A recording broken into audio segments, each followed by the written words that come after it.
घड़ी आदमी के फुर्सते नहीं खेतनी को एक रात में 15 जगह न्योता करे के पड़ता। हाँ जी। पहले के बारात रहल, 2 रात के बारात रही, आनंद से लोग जाकर रही बारात में। आए बार इतना तेजी रहता भैया, इतना तेजी, एगो न से बस होता, इन्हें सब बेलेरो जाता। हाँ। चल वही में एगो मोटरसाइकिल हुर लबा, चल वही में बीच में फोन आ गई, देखा तो स्लेटर चपले बा। हाँ जी। Hello hello hello hello hello hello hello hello, Slater चपला बा, स्लेटर चपला बा 80 के स्पीड में। हाँ जी। Hello hello. अरे भाई आवाज नहीं क्या होता। हेलो हेलो हेलो करता करता तो धोप दे। ए हाउ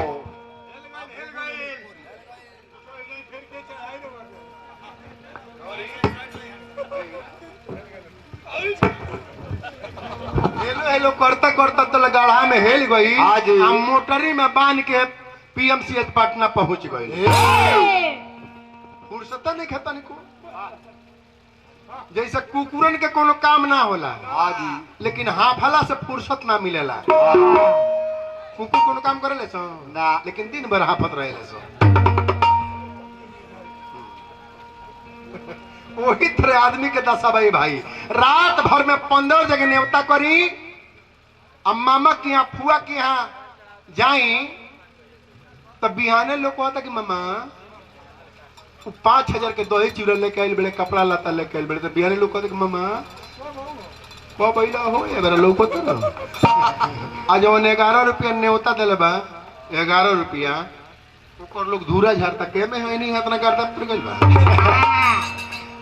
खुड़ारी धोकाइल भी नहीं है कहना मैं नहीं के इतना करता पड़ गइल बा। वो 11 रुपया न्योता दिले बा, उनकर देखी उनकर एकदम जा रहल। आज जे अपन खून के रिश्तेदार हो ओकरा के बिहाने पूछल जाता कि फूफा के ना सुतरवा के बरा लोकत रह। फुर्सत आदमी के अंदर नहीं खतनी को, इतना आदमी व्यस्त बा। अब यही बारात में बहुत लोग सोचते थे कि खा भनी जा कुछ गोड़िया मलिकार कहती तो स्टार्ट हुई तो चढ़ के चल जाती जगह में।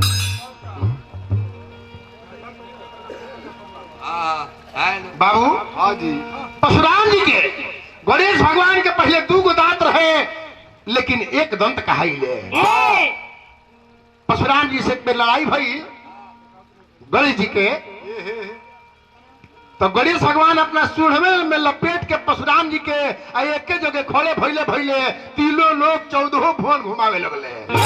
जोर से उठा के पटक धले, परशुराम जी के खीस भर गई। अपना फारसवा से जाके गणेश भगवान के दांतवा काट ले, तो ये से गणेश भगवान एक दंत कहाइले। ये हमारे कवि जी हैं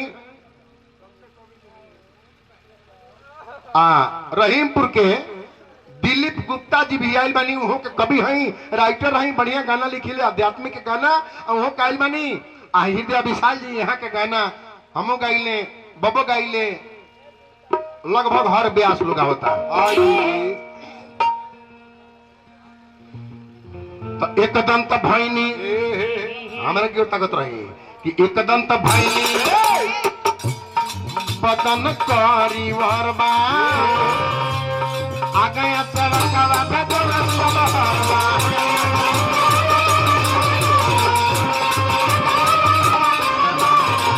एक दंत भैनी बदन करी वरबा आ गया सरकवा पे दौलत सबहरबा।